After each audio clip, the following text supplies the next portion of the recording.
Okay. आज का हमारा टॉपिक है वर्चुअल मशीन मॉनिटर, जिसको हम हाइपरवाइज़र भी कहते हैं। तो देखते हैं इंशाल्लाह इसमें क्या होगा। तो वर्चुअल मशीन मॉनिटर, जिसको हम वीएमएम और हाइपरवाइज़र के नाम से पुकारते हैं। तो पहले हम देखेंगे वर्चुअलाइजेशन क्या होती है, फिर हमें हाइपरवाइज़र की क्यों नीड होती है और हाइपरवाइज़र क्या होता है। तो अगर मेरे पास एक सर्वर मशीन है, ठीक है, और उसकी कैपेबिलिटी बहुत ज़्यादा है, उसकी हाई स्पेसिफिकेशन है, उसमें लार्ज क्वांटिटी ऑफ स्टोरेज है, रैम है, ठीक है, और एक नेटवर्किंग कैपेसिटी है, ये आप थोड़ा सा ना सपोज कर लें, ठीक है। तो क्या होता है और उसमें कई सारे प्रोसेसर भी लगे हुए हैं। मेरे पास एक बड़ी बढ़िया सी सर्वर मशीन है, ठीक है, एक फिजिकल इंस्टेंस के तौर पे एक सर्वर मशीन रखी हुई है, ठीक है। तो अब होता क्या है क्लाउड कंप्यूटिंग के अंदर, क्योंकि ये क्लाउड कंप्यूटिंग का एक कॉन्सेप्ट है। तो क्लाउड कंप्यूटिंग का क्या होता है कि हमारे पास मल्टीपल यूज़र्स होते हैं जो कि हमारी सर्विसेज को लेना चाह रहे होते हैं, ठीक है, ताकि वो जो है उस सर्विसेज को लेके अपनी जो है कंप्यूटेशनल पावर की जो नीड है उसको कंप्लीट कर लें। तो लेकिन अगर मेरे पास एक सिंगल फिजिकल इंस्टेंस होगी बहुत बढ़िया कॉन्फ़िगरेशन के साथ, बहुत बढ़िया स्पेसिफिकेशन के साथ, तो मैं उस सिंगल मशीन को मल्टीपल लोगों में कैसे डिस्ट्रीब्यूट करूँगा।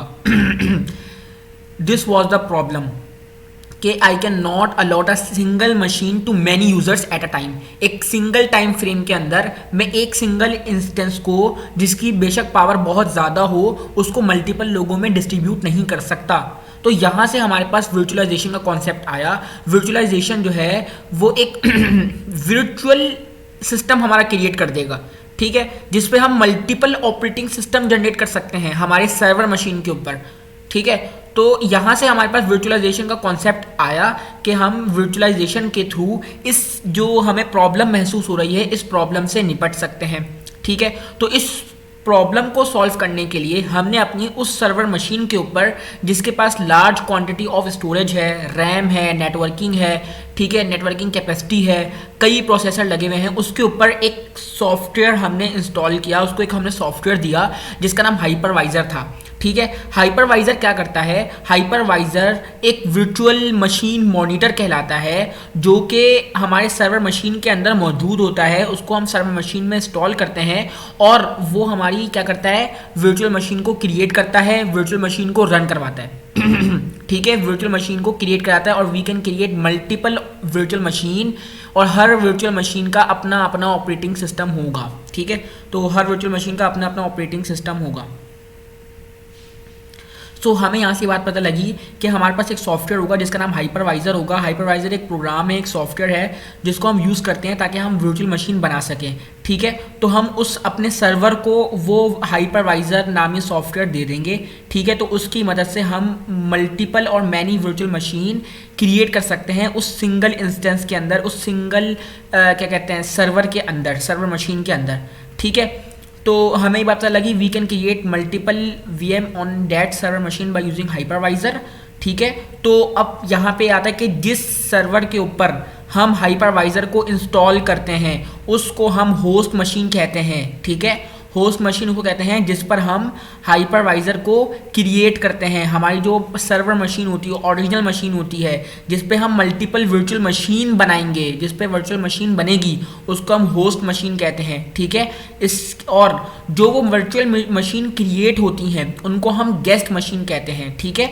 जो वो हाइपरवाइज़र वर्चुअल मशीन क्रिएट करेगा उस होस्ट मशीन के ऊपर, उसको हम कहते हैं गेस्ट मशीन, ठीक है। तो यहाँ से हाइपरवाइज़र का हमारा कॉन्सेप्ट क्लियर हुआ कि हाइपरवाइज़र एक प्रोग्राम है जो कि हम अपने सर्वर मशीन पर इंस्टॉल करते हैं, अपने सर्वर मशीन को देते हैं, तो वो हाइपरवाइज़र जो है वो मल्टीपल वर्चुअल मशीन को क्रिएट कर देता है, ठीक है। और वो वर्चुअल मशीन जो क्रिएट होती है, यानी कि गेस्ट मशीन जो क्रिएट होती हैं, वो उस सर्वर से ही उसके रिसोर्सेज को क्या कहते हैं यूज़ करती हैं, यानी कि सर्वर मशीन की मेमोरी को, रैम को, रोम को, नेटवर्किंग को, ठीक है, इसके स्पेस को, ठीक है, यूज़ कर रही होती हैं वो वर्चुअल मशीन जो हम क्रिएट करते हैं हाइपरवाइज़र की मदद से।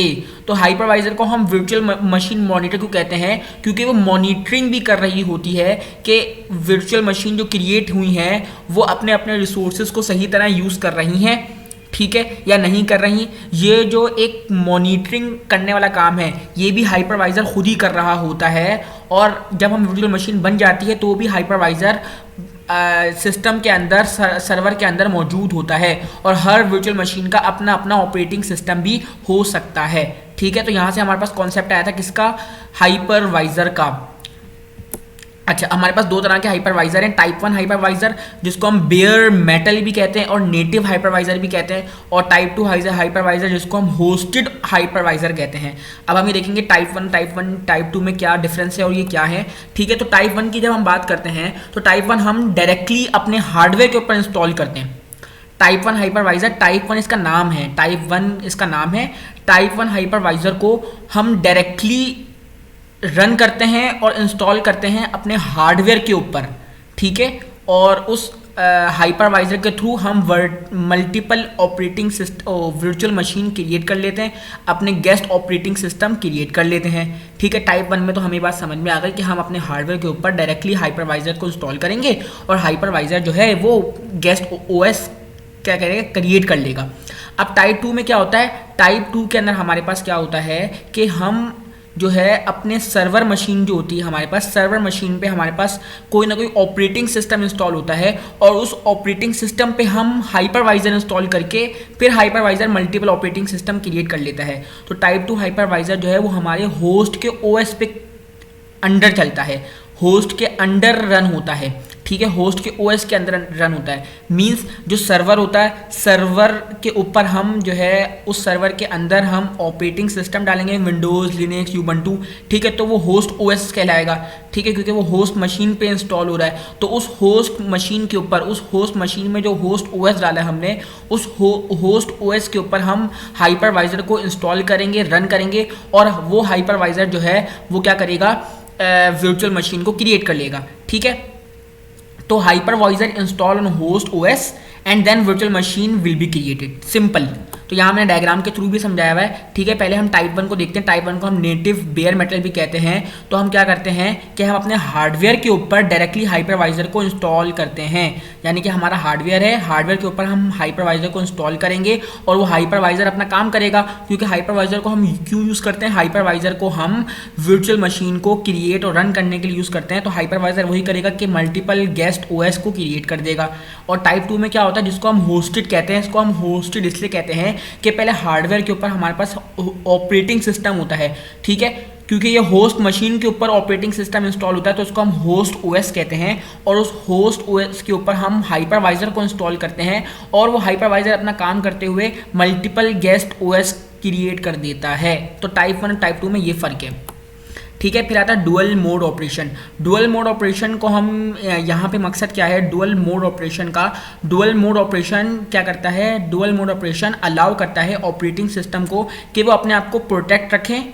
ठीक है, अपने आप को प्रोटेक्ट रखें और अपने आप को प्रोटेक्शन दें और अदर सिस्टम कंपोनेंट को भी जो है वो प्रोटेक्शन प्रोवाइड करें। तो हमारा डुअल मोड ऑपरेशन के अंदर हमारे पास इसका एक मकसद था बस कि प्रोटेक्शन अलाउ करता है ऑपरेटिंग सिस्टम को। तो इसमें हमारे दो मेन चीज़ें आती हैं, यूज़र मोड और कर्नल मोड। यूज़र मोड वो होता है जो कि यूज़र की साइड पे, जैसे मैं यूज़र हूँ, मैं किसी ऑपरेटिंग सिस्टम पे जाके एप्लीकेशन को रन करता हूँ। ठीक है, तो एप्लीकेशन रन होती है, मैं एज ए यूज़र उसको रन कर रहा हूँ, तो वो यूज़र मोड पे है। ठीक है, और कर्नल मोड पे ऑपरेटिंग सिस्टम में जो भी रिसोर्सेज मैनेज हो रहे होते हैं वो कर्नल की रिस्पॉन्सिबिलिटी होती है। ठीक है, और यूज़र मोड में यूज़र प्रोसेस हो रहा होता है, यानी कि वो यहाँ पे यूज़र इंटरेक्ट कर रहा होता है। ठीक है, तो यहाँ पे होता क्या है, सपोज करें अगर मैं लाइनक्स यूज़ कर रहा हूँ तो मैं लिनक्स पे जाकर एक टेक्स्ट एडिटर को ओपन करता हूँ। ठीक है, तो जब मैं अपनी टेक्स्ट एडिटर को ओपन करूँगा तो वहाँ पे मेरा यूज़र प्रोसेस एग्जीक्यूट होगा। ठीक है, यानी कि क्योंकि मैं एज ए यूज़र जाके ऑपरेटिंग सिस्टम के ऊपर एक टेक्स्ट एडिटर ओपन कर रहा हूँ जिसमें मैं कोई ना कोई कोड लिखूंगा। ठीक है, और कोई ना कोई फाइल को मैं रन कराना चाहूँगा या कोई ना कोई फाइल को मैं रीड कराना चाहता हूँ। सपोज करें मैंने ऐसा प्रोग्राम लिखा है कि जिसमें मुझे कोई फाइल को रीड होगी फिर वो राइट हो जाएगी। ठीक है, सपोज करें तो मैंने लिनक्स पे जाके यूज़र प्रोसेस यूज़र मोड के थ्रू एक टेक्स्ट एडिटर को ओपन किया।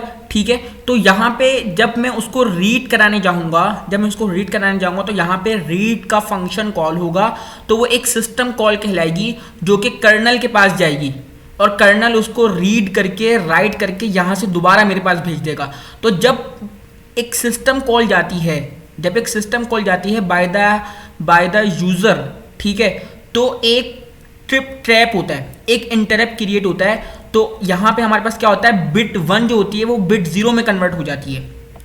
बिट 1 जो होती है वो बिट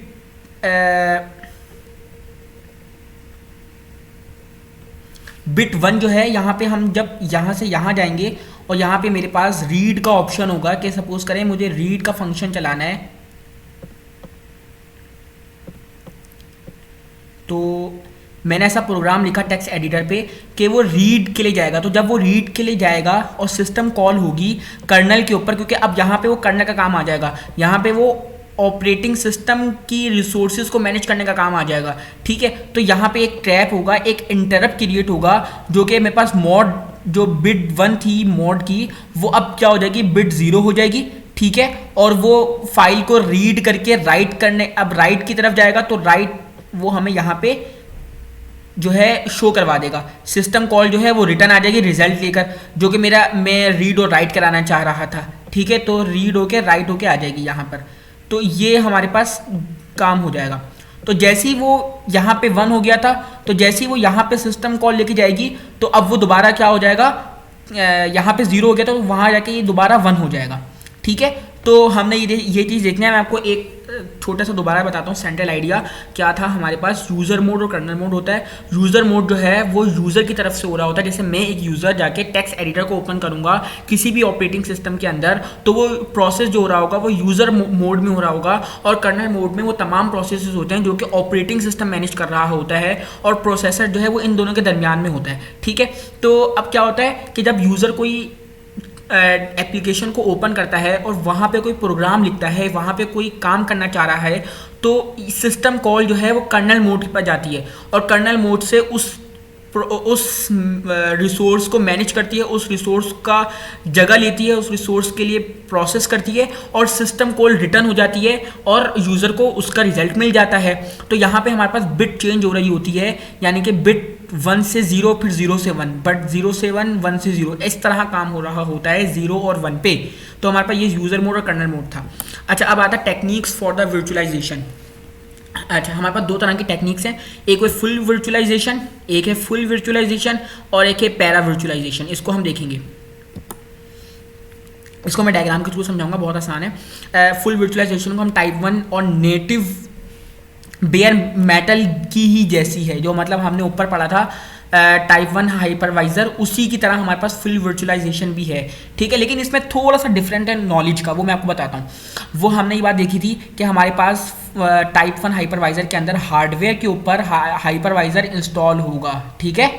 यानी कि हम हाइपरवाइजर को अपने हार्डवेयर के ऊपर इंस्टॉल करेंगे और हाइपरवाइजर अपना काम करेगा। हाइपरवाइजर का क्या काम था कि hypervisor virtual machine guest operating system को क्या कहता है, क्रिएट करता है, रन करवाता है, ठीक है। तो ये काम हमें समझ में आ गया था कि हम अपने हार्डवेयर के ऊपर डायरेक्टली हाइपरवाइजर को इंस्टॉल करेंगे, ठीक है, और हाइपरवाइजर जो है वो गेस्ट ऑपरेटिंग सिस्टम कर देगा। लेकिन इसमें ये आता है फुल वर्चुअलाइजेशन का मकसद ये है, फुल वर्चुअलाइजेशन का ये मतलब है कि हमारे पास जो वर्चुअल मशीन रन हो रही होंगी उसको नहीं पता होगा कि वो किस एनवायरनमेंट में रन हो रही हैं, वो किस हार्डवेयर के ऊपर रन हो रही हैं।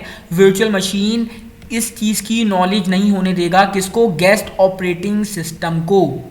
तो गेस्ट ऑपरेटिंग सिस्टम नहीं जानता कि वो किस एनवायरनमेंट में रन हो रहा है, क्योंकि ये फुल वर्चुअलाइजेशन है, ठीक है। तो ये बात हमने देखी। तो जो directly run on host hardware, यानी कि होस्ट के हार्डवेयर के ऊपर डायरेक्ट रन होगा, ठीक है। तो हमें क्या बात समझ में आई कि गेस्ट ऑपरेटिंग सिस्टम नहीं जानते कि वो किस इन्वायरमेंट में रन हो रहे हैं, क्योंकि हमारे पास पूरी की पूरी मुकम्मल वर्चुअलाइजेशन होती है। यानी कि वर्चुअलाइजेशन का मकसद ही क्या था कि हम पूरी एक वर्चुअल वर्ल्ड क्रिएट कर देते हैं गेस्ट ऑपरेटिंग सिस्टम के लिए, एंड दे डोंट नो कि वेयर दे आर रनिंग, ठीक है। इन द सेम मैनर अगर हम पैरा वर्चुअलाइजेशन की बात करें तो पैरा का मतलब एक तरह से हाफ होता है और इसको हम टाइप 2 भी कहते हैं, जिसको हमने ऊपर पढ़ा था टाइप 2 हाइपरवाइजर, होस्टेड हाइपरवाइजर। क्योंकि हमने पहले इसका कॉन्सेप्ट देख लेते हैं कि हम हार्डवेयर के ऊपर हमारे पास क्या होता है, हार्डवेयर के ऊपर हमारे पास ऑपरेटिंग सिस्टम इंस्टॉल्ड होता है, ठीक है। हम हार्डवेयर के ऊपर ऑपरेटिंग सिस्टम इंस्टॉल करते हैं जिसको हम होस्ट ऑपरेटिंग सिस्टम कहते हैं, क्योंकि हमारे पास हार्डवेयर ये सर्वर मशीन होती है जो कि एक होस्ट होती है, ठीक है। फिर हम उस होस्ट के ऊपर जो है क्या करते हैं, हाइपरवाइजर को इंस्टॉल करते हैं, ठीक है, जो कि एक वर्चुअलाइजेशन प्लेटफॉर्म है, ठीक है। एक वर्चुअलाइजेशन सॉफ्टवेयर है, एक वर्चुअलाइजेशन प्रोग्राम है हाइपरवाइजर के नाम से, और वो हाइपरवाइजर अपना काम दिखाता है। हाइपरवाइजर का क्या काम है, क्या मेन गोल है कि वो ऑपरेटिंग सिस्टम को क्रिएट करता है, गेस्ट ऑपरेटिंग सिस्टम को क्रिएट करता है, यानी कि वर्चुअल मशीन क्रिएट करता है, मल्टीपल जितनी चाहो करा लो, ठीक है। तो यहाँ पे पैरा वर्चुअलाइजेशन का मतलब होता है कि यहाँ पे हाफ वर्चुअलाइजेशन होती है, और हाफ वर्चुअलाइजेशन का मतलब ये होता है कि हमारे पास गेस्ट ऑपरेटिंग सिस्टम अवेयर होता है कि किस प्लेटफॉर्म पे, किस एनवायरनमेंट में, किस हार्डवेयर में, किस ऑपरेटिंग सिस्टम में मुझे रन कराया जा रहा होता है, यानी कि guest operating system aware about the virtualization, ठीक है। तो यहाँ पे ये होता है पैरा वर्चुअलाइजेशन में, सिर्फ नॉलेज का फर्क है कि पैरा वर्चुअलाइजेशन में गेस्ट ऑपरेटिंग सिस्टम जानता है कि मुझे किस ऑपरेटिंग सिस्टम पे, किस हार्डवेयर पे इंस्टॉल किया गया है, ठीक है। क्योंकि मुकम्मल तौर पे वर्चुअलाइजेशन नहीं होती, हाफ वर्चुअलाइजेशन होती है, ठीक है। और फुल वर्चुअलाइजेशन में हमारे पास क्या होता है कि हमारे पास मुकम्मल तौर पे वर्चुअलाइजेशन कर दी जाती है, जिसको हम टाइप 1 भी कहते हैं, टाइप 1 हाइपरवाइजर भी कहते हैं, और पैरा वर्चुअलाइजेशन को हम टाइप 2 या होस्टेड हाइपरवाइजर भी कहते हैं। तो हमने ये तमाम चीज़ें देख ली, टेक्निक्स हो गई वर्चुअलाइजेशन की, कर्नल और डुअल मोड हो गया, ठीक है, टाइप 1 टाइप 2 हाइपरवाइजर हो गया, ठीक है। और हमारे पास वर्चुअलाइजेशन क्या होता है, हाइपरवाइजर क्या होता है, और हाइपरवाइजर की तमाम चीज़ों को हमने देख लिया है।